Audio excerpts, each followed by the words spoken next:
Dans une ville médiévale, la journée commence avec un tumulte. Non pas le doux bourdonnement du trafic moderne, mais le rude orchestre des sabots sur la pierre, des charrettes grinçant sur les ornières et des marchands criant ce qu'il leur reste à vendre. La fumée stagne dans l'air, fumée de bois, fumée de tourbe et l'odeur des corps trop serrés dans des rues jamais conçues pour la foule. Vous vous dirigez vers une échoppe où une femme rompt un pain en deux avec des mains expertes. Le pain semble honnête, brun, dense, un peu inégal. Elle vous l'offre avec une tasse d'ale, fine, trouble, âcre au goût. Une autre année, vous auriez pu vous plaindre. Une autre année, vous auriez pu passer votre chemin. Mais nous sommes en 1315. Et en 1315, la nourriture n'est pas un plaisir. C'est un pari. C'est de la politique. C'est la survie. Et sur les marchés de toute l'Europe, les gens apprennent une leçon cruelle.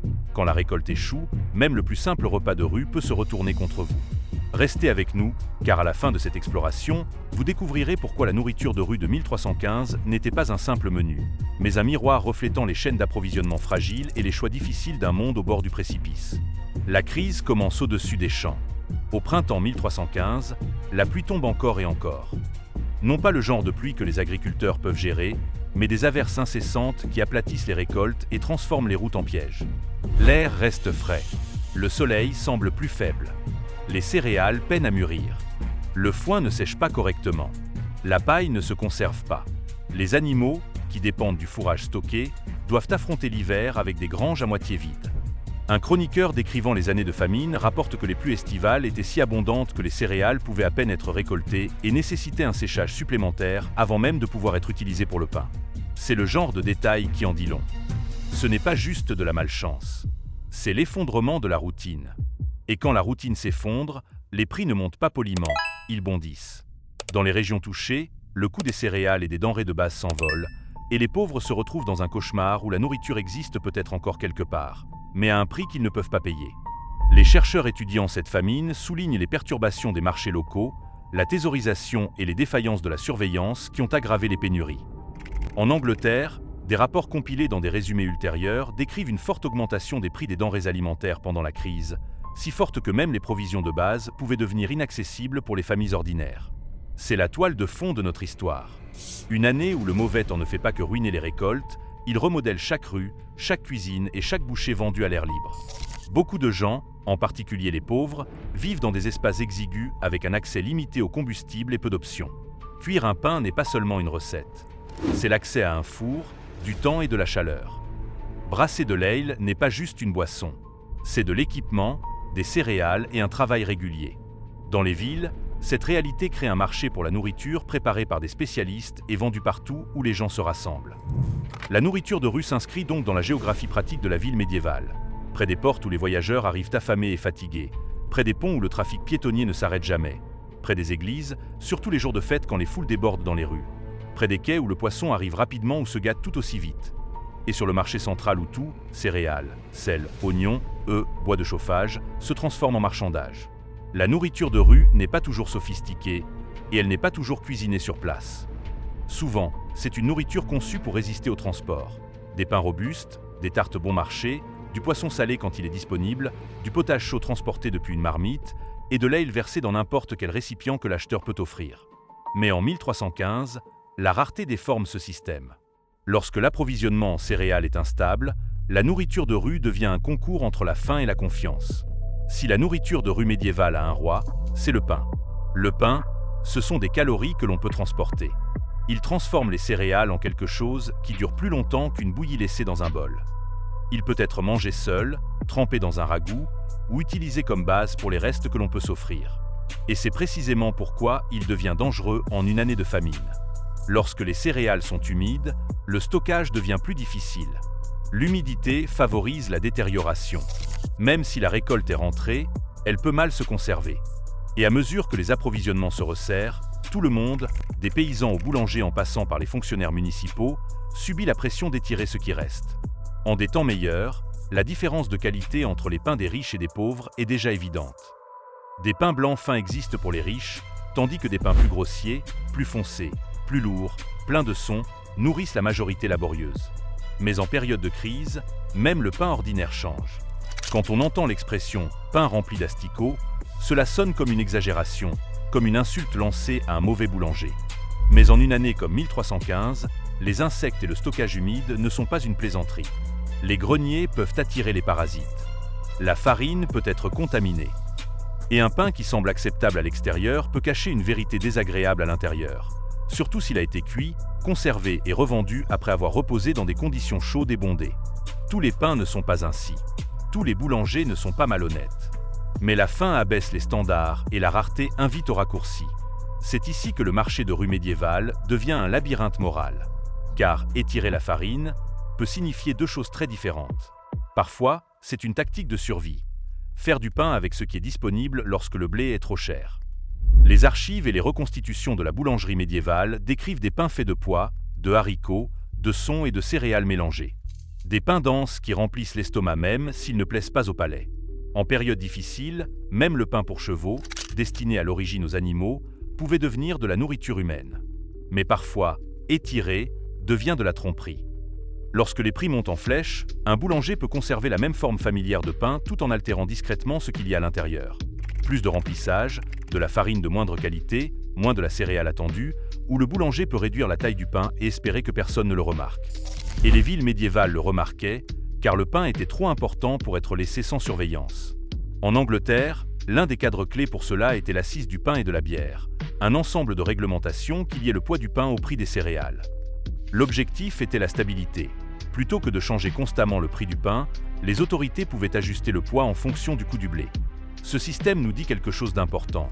Les gens du Moyen Âge n'étaient pas naïfs face à la fraude. Ils la craignaient suffisamment pour bâtir une loi autour d'elle. Mais la loi et la réalité ne correspondent pas toujours, surtout quand le ciel ne cesse de pleuvoir. En une année de famine, l'application des lois peut s'affaiblir. Le désespoir grandit et la ligne entre se débrouiller et tricher s'estompe dans la pression des foules affamées. Maintenant, nous arrivons à la tasse que vous tenez. L'ale médiévale n'est pas la bière moderne. Elle est souvent brassée localement, fréquemment consommée rapidement et généralement moins forte que de nombreuses bières actuelles, surtout la petite ale quotidienne que les travailleurs boivent dans leur routine. Dans de nombreux endroits, le brassage et la vente d'ale sont tissés dans les économies domestiques. C'est du travail, des revenus et de la communauté. Mais il y a un problème avec l'ale qui ne voyage pas bien dans le temps. Elle peut tourner rapidement. Avant la généralisation du houblon, de nombreuses ailes étaient aromatisées avec des mélanges d'herbes, parfois appelés gruy, et ces boissons avaient généralement une durée de conservation plus courte. Les discussions sur l'histoire du brassage moderne notent que le houblon offre des propriétés antimicrobiennes qui aident la bière à se conserver plus longtemps, tandis que les bières de style gruy antérieur étaient plus périssables. Ainsi, l'ale médiévale que vous achetez dans la rue est souvent un produit frais, bonne le matin, âcre et aigre le soir si les conditions sont chaudes ou le stockage est mauvais. Et en 1315, les conditions sont rarement clémentes. Si les céréales sont rares, les brasseurs peuvent faire des économies, utiliser les céréales qu'ils peuvent obtenir ou diluer les lots. Même sans malhonnêteté, la simple réalité du brassage médiéval, à petite échelle, avec des ingrédients variables, un stockage limité, signifie que votre tasse d'ale n'est jamais parfaitement prévisible. Certains jours, elle est réconfortante. Certains jours, c'est une punition. Et pourtant, les gens continuent de l'acheter. Car dans une ville médiévale, l'hydratation elle-même est compliquée.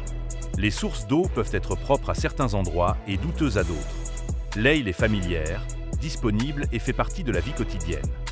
Elle n'est pas magiquement sûre, mais elle est culturellement normale. Et en une année de famine, la normalité compte. Imaginez que vous êtes un fonctionnaire municipal en 1315. Vous ne pouvez pas contrôler la météo. Vous ne pouvez pas faire apparaître des céréales dans des granges vides. Mais vous pouvez essayer de contrôler ce qui se passe sur le marché, car si le marché s'effondre dans le chaos, la faim se transforme en trouble. C'est pourquoi les villes médiévales développent des systèmes d'inspection et de punition. L'assise du pain et de la bière ne parle pas seulement du pain. Elle réglemente également l'ale, son prix, ses mesures et sa qualité attendue. Et elle crée des rôles pour l'application des lois, des officiers qui testent, mesurent et rapportent. L'un de ces rôles est devenu célèbre dans la tradition ultérieure, l'ale conor, également appelé goûteur de bière ou, par son titre latin, gustator servitiae. Les sources les décrivent comme des fonctionnaires nommés pour s'assurer que l'ale était saine et vendue au prix et aux mesures appropriées. Un travail impopulaire, car faire respecter les normes signifie se faire des ennemis. Ainsi, dans l'économie de rue médiévale, le vendeur n'est jamais complètement seul. Derrière l'étal se tient l'ombre de l'inspection, des amendes et de la honte publique. Mais voici la tension qui anime notre histoire. Lorsque la récolte échoue, le besoin de réglementation augmente tandis que la capacité à la faire appliquer diminue souvent. Et quand cela se produit, la nourriture de rue devient plus qu'un repas. Elle devient un champ de bataille de la confiance. Le pain et l'ail forment la base. Mais la nourriture de rue médiévale ne s'arrête pas là. Si vous avez un peu plus d'argent, ou si vous avez travaillé assez longtemps pour justifier un petit luxe, vous pourriez acheter quelque chose de chaud. Un épais potage fait de céréales ou de légumineuses, servi dans un bol. Une petite tarte avec la garniture disponible. Des morceaux rôtis vendus près des coins animés. Du poisson les jours de jeûne, lorsque la pratique religieuse façonne ce que les gens sont prêts ou autorisés à manger. C'est l'une des vérités les plus importantes sur la nourriture médiévale. Elle est saisonnière, régionale et façonnée par le calendrier. Un marché dans une ville portuaire ne mange pas comme un marché à l'intérieur des terres. Un jour de fête ne ressemble pas à un jour ordinaire. Une bonne année ne ressemble pas à une année de famine. En 1315, le menu se rétrécit. Les vendeurs vendent ce que les gens peuvent se permettre et ce qui peut être obtenu de manière fiable. Cela signifie plus d'aliments à base de céréales, plus de remplissage, plus d'étirements et plus de risques de détérioration lorsque les ingrédients sont instables. Et les plus pauvres ne peuvent pas choisir en fonction du goût. Ils choisissent en fonction du prix et de l'espoir que la nourriture ne rendra pas une semaine déjà difficile encore plus rude. Les villes médiévales sont vivantes, mais elles ne sont pas hygiéniques au sens moderne du terme. Les rues sont bondées. Les animaux se déplacent dans les espaces humains. L'élimination des déchets varie et la pluie peut tout transformer en boue glissante. Par temps chaud, les aliments se gâtent plus vite. Par temps humide, le stockage devient plus difficile. Et en une année de famine, le flux des ingrédients devient imprévisible. Cela compte parce que la nourriture de rue dépend du temps. Un pain qui reste trop longtemps devient rassis. Une marmite mal nettoyée altère la saveur de ce qui suit. Un tonneau d'ail devient aigre s'il attend. Un panier de poissons devient un problème s'il arrive en retard. Alors, quand vous imaginez la réalité brutale de la nourriture de rue médiévale, n'imaginez pas chaque vendeur comme cruel ou négligent. Imaginez l'environnement comme hostile à la fraîcheur, surtout en période de crise. Et puis, rappelez-vous que l'acheteur n'a généralement aucun pouvoir, sauf une chose, le choix de s'en aller. En 1315, beaucoup ne peuvent pas. Maintenant, prenez du recul et regardez la foule. Un riche marchand peut acheter un meilleur pain, de l'ail plus fraîche et de la viande plus fiable quand elle est disponible. Un ménage avec un revenu stable peut stocker un peu de céréales, négocier la qualité et éviter les pires étals. Mais un journalier vit plus près du précipice. Un apprenti peut travailler de longues heures pour la nourriture et un endroit où dormir. Et ce qu'il mange est ce qui lui est offert. Une veuve avec des enfants peut être forcée de choisir entre le combustible et le pain, entre la chaleur et les calories. Et les voyageurs, les gens de passage en ville, dépendent souvent de la nourriture de rue parce qu'ils n'ont ni cuisine, ni provisions, ni soutien communautaire. C'est pourquoi la nourriture de rue est historiquement importante. Ce n'est pas une nouveauté. C'est une infrastructure pour les gens qui ne peuvent pas se permettre de cuisiner, de stocker, d'attendre. En une année de famine, cette infrastructure est tellement sollicitée qu'elle gémit, et chaque pièce de monnaie devient plus lourde. Alors, que se passe-t-il lorsque la faim dure plus longtemps que prévu ? Certains vendeurs échouent. Ils manquent de céréales, manquent d'acheteurs, manquent d'opportunités. D'autres se durcissent, réduisant la qualité pour continuer à vendre. Et certains essaient de rester honnêtes même si leurs marges disparaissent. Dans les récits de famine et de stress du marché, un thème se répète. La rareté ne réduit pas seulement l'offre, elle modifie les comportements. La thésaurisation devient tentante. La vente préférentielle aux puissants devient rationnelle. La surveillance s'effondre. Les marchés cessent de se comporter comme des marchés et commencent à se comporter comme des situations d'urgence. Et pourtant, la vie médiévale n'est pas faite que de cruauté. Il y a aussi de petites miséricordes. Des voisins partageant le peu qu'ils ont, des maisons religieuses offrant du réconfort quand elles le peuvent, des villes essayant de prévenir la fraude avec des inspections et des normes. La tragédie de 1315 n'est pas que les gens ne savaient pas être humains. C'est que le système qui les entourait, météo, récolte, stockage, commerce, rendait l'humanité plus difficile à se permettre. Un pain devient plus que de la farine. Il devient une décision. Une tasse d'ail devient plus qu'une boisson. Elle devient un pari. Quand nous entendons nourriture de rue médiévale, il est facile d'imaginer quelque chose de pittoresque. Des marchés animés, des recettes rustiques, une époque plus simple. Mais 1315 refuse ce confort. En 1315, la nourriture de rue expose la vérité sous le romantisme, que la civilisation dépend de récoltes fiables, d'un commerce honnête et de la mince marge entre assez et pas assez. Les chroniqueurs décrivent des pluies si fortes que le grain pouvait à peine être utilisé sans séchage, Une image qui capture la rapidité avec laquelle la nature peut perturber l'ordre humain. Et lorsque la perturbation dure assez longtemps, le marché devient un test de la société elle-même. Qui obtient le meilleur pain quand le grain est rare? Qui boit l'aile la plus fraîche quand les tonneaux sont bas? Qui a le pouvoir de faire respecter les normes? Et qui est simplement forcé d'accepter ce qui est offert? La réalité brutale de la nourriture de rue médiévale n'est pas seulement qu'elle pouvait être désagréable. C'est que pour beaucoup de gens, c'était la seule réalité disponible. Et dans ce marché boueux de 1315, avec de l'ail aigre sur la langue et un pain douteux en main, vous pouvez voir une leçon qui compte encore. La nourriture n'est jamais seulement de la nourriture. C'est la météo, le travail, la loi, l'inégalité et la confiance fragile entre étrangers, par-delà un étal. Car quand le ciel se retourne contre vous, le vrai coût d'un simple repas est enfin révélé.